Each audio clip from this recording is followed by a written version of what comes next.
हम अक्सर सोचते हैं कि हमारे साथ वो चीज़ हो जो हम चाहते हैं। अगर हम किसी के जीवन में आना चाहते हैं तो वो हमें आने के लिए दे, वो हमें रोके ना। और अगर हम किसी के जीवन से जाना चाहते हैं तो वो हमें जाने दे, वो हमें तब भी ना रोके। तो अगर हमारे जीवन में कोई आना चाहता है तो हम उसे आने क्यों नहीं देते?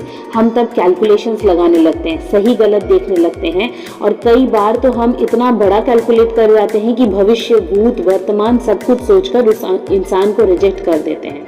अगर वो इंसान सच में अच्छा नहीं है तो उसे हमेशा रोको, लेकिन अगर वो आने लायक है, अगर वो तुम्हारी ज़िंदगी में ठहरने लायक है, तो इतना कैलकुलेशन किस बात का कर रहे हो? वो भी उस इंसान के लिए जो जाना चाहता है, उसको रोकने के लिए। क्यों? अगर हम किसी के जीवन से जाना चाहते हैं और कोई हमें जाने ना दे तो हमें कितनी तड़प होती है, कितनी उलझन होती है, कितना गुस्सा आता है। तो कोई अगर हमारे जीवन से जाना चाह रहा है, कोई अगर हमें धोखा दे रहा है, कोई अगर हमसे झूठ बोल रहा है, कोई अगर हमें अवॉइड कर रहा है, बात बात में हमसे कन्नी काट रहा है, तो क्यों हमें उसे रोकना है? क्यों हमने जिद पकड़कर बैठे हुए हैं हम कि हमें वही इंसान चाहिए अपने हर चीज में, जबकि हमें पता है कि वो हमें अवॉइड कर रहा है, वो हमें नीचा दिखा रहा है, वो कहीं ना कहीं चाह रहा है कि हम उसके आसपास ना रहे।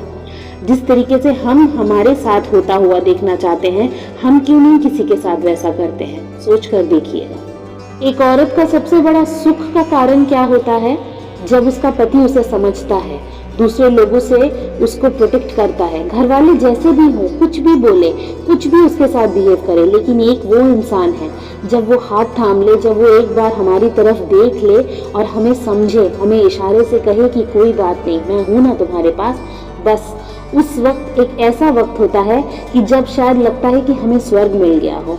अगर एक औरत के पास उसका पति उसको समझने वाला हो तो एक औरत सिर्फ नमक और चावल खा के भी खुश रह सकती है, लेकिन अगर वही पति उसका ना समझे और पूरे घर वाले उसका साथ दे तो उस औरत के लिए वो नरक जैसा बन जाता है।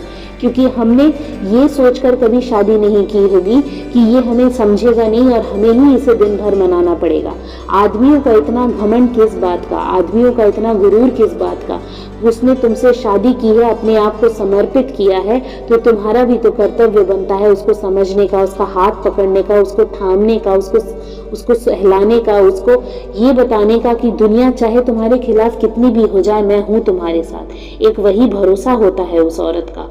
ये बात अगर कोई आदमी समझ जाए और उसे दिल से निभाने लगे तो शायद इस संसार में कोई औरत कभी दुखी ही ना हो। अक्सर लोग इसी चीज को दिखाने के लिए झूठे प्यार का दिखावा करते हैं, लेकिन झूठा प्यार ना बिल्कुल एक मिट्टी के पुतले की तरह होता है।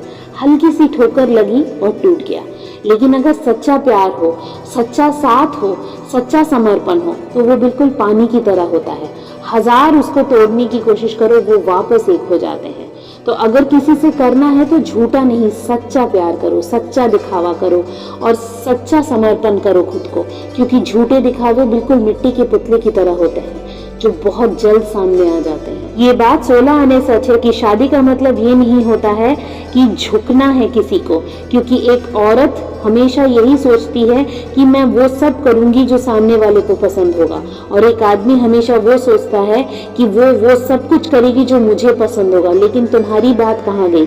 कितनी ही ऐसी औरतें हैं, कितनी ही ऐसी स्त्रियां हैं इस दुनिया में जो ये सोचकर तड़प रही कि कब मुझे साथ मिलेगा, कब मुझे प्यार मिलेगा। मैंने तो अपना सब कुछ दे दिया, अपना वक्त दे दिया, अपनी लाइफ दे दी, सब कुछ दे दिया, लेकिन सामने वाले की तरफ से एक्सपेक्टेशंस बढ़ती जा रही हैं। ऐसा नहीं होना चाहिए। जिस तरीके से एक औरत त्याग की मूर्त बन जाती है, एक औरत हर चीज में आदमी का साथ देती है, एक पुरुष को भी, एक आदमी को भी जरूरत होती होगी कि वो उस औरत का साथ दे, उसके साथ हमेशा खड़ा रहे। किसी भी वक्त अगर वो औरत गिरने वाली होगी तो वो अपनी उस प्यार करने वाली स्त्री को पकड़े और उसका साथ दे, उसे गिरने ना दे, हमेशा उसको संभाल कर जिंदगी भर प्यार से रखे।